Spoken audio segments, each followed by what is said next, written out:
लाइटें बंद करना शुरू कर दी उधर ये नुकसान ये 9 number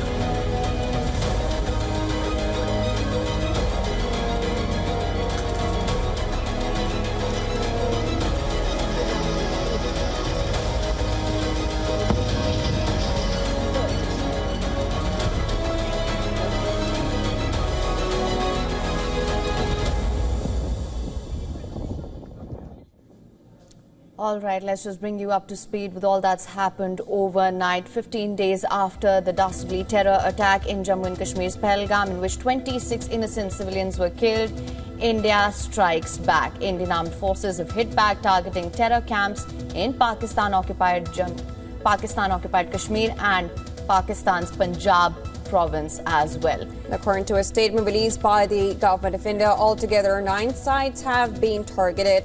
No Pakistani military facilities have been targeted, and India says its actions have been focused, measured and non-escalatory in nature. The country, in a strong message to Pakistan, said it is living up to the commitment that those responsible for the attack will be held accountable.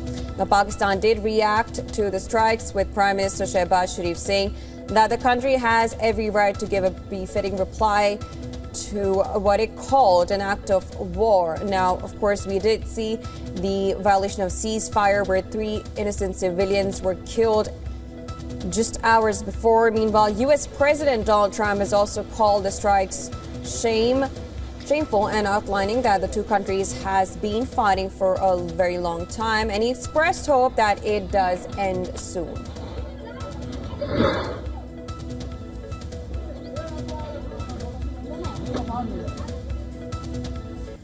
All right, to discuss more, we're now being joined by Lieutenant Colonel Daniel L. Davis. He is a military expert and host of Daniel Davis Deep Dive on YouTube. Thank you so much for joining us today. Now, of course, we know that, you're up to date with all the developments that are coming in.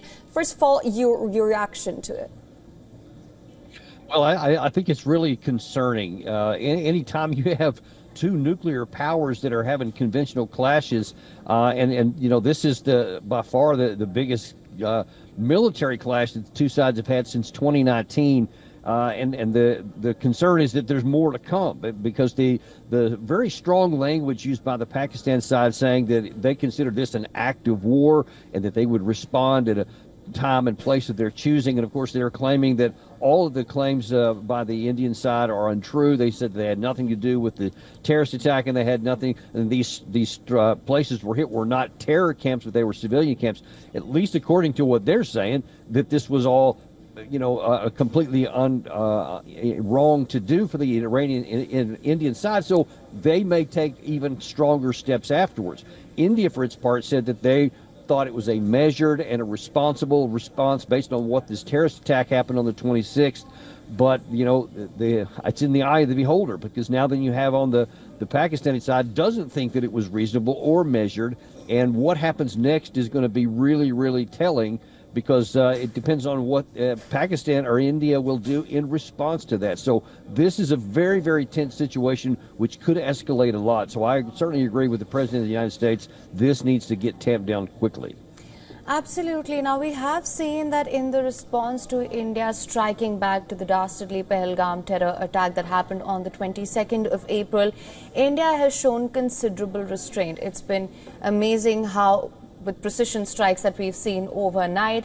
On the other side, that we've seen Pakistani forces, we're talking about forces, not terrorists, not terror infrastructure, we're talking about Pakistani forces, which have engaged in firing across the LOC and targeting civilians. Now, this has to say something about how things are panning out and the responses from both sides of the border that we're seeing.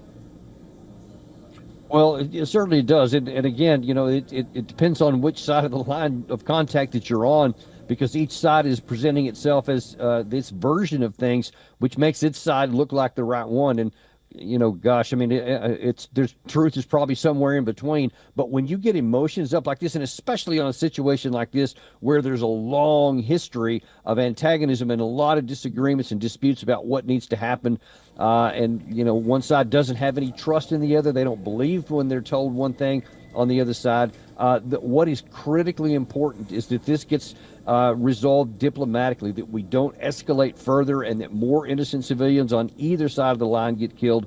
Because just when you're talking about a situation where nuclear weapons are in the arsenal of both sides, you can never take for granted that they're not going to be used. And so I think that the stakes are extremely high here, higher than maybe it's been at any time, maybe in the whole experience of this whole conflict, because what could be coming next? That's the big unknown. And knowing that, and the terror strikes that India did conduct, they were all on terror targets, which was extremely precision. It was pretty much decided where it was going to attack. And as my colleague Jasim said, when it comes to the Pakistan side, they have been targeting the civilian infrastructure as well. Well, they have, and of course, the Pakistani side doesn't agree with that assessment. They said that no, they weren't terrorist attacks, and I'm honestly, I'm not in a position to be able to say authoritatively who's right or who's wrong.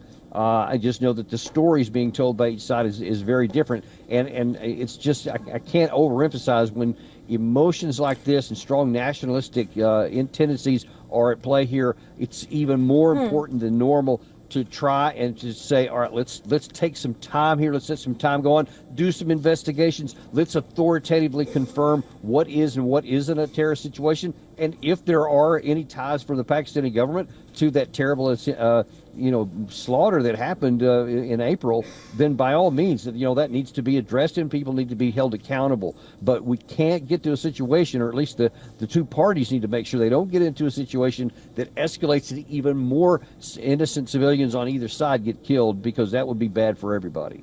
Right. Now, Lieutenant Colonel Davis, I also want to understand, of course, we need to talk about the role of the United States, the approach that it will take. Some of the early reactions that we have seen has in fact come from the United States, of course, as and when the world wakes up, the reactions will start pouring in. I just want to understand, what do you think is going to be the U.S. administration's approach to this issue? Well, I think the administration, at least so far from what they've said, is very similar to what I'm saying right now, is that we have good relations with both Pakistan and India, and obviously we've been improving our relations with India for quite some time. So that's very valuable, and so I'm sure that President Trump is very keen to be able to balance the situation. And you heard Secretary of State Rubio said that he talked to both his counterparts on both sides of this line to try and say, hey, let's come to some kind of reasonable understanding. Let's de-escalate the situation here. Let some time pass so that there's not an immediate response. And I think that the ball's kind of in the Pakistan side right now, because they're the next one that they claim that they're going to do something. And this is a time where I think patience is definitely the call for. And I hope that Secretary of State is really trying to use his influence to say, don't do anything rash or do anything soon. Let's make sure some time and give people a chance to have their rational situation here before anything gets more out of hand.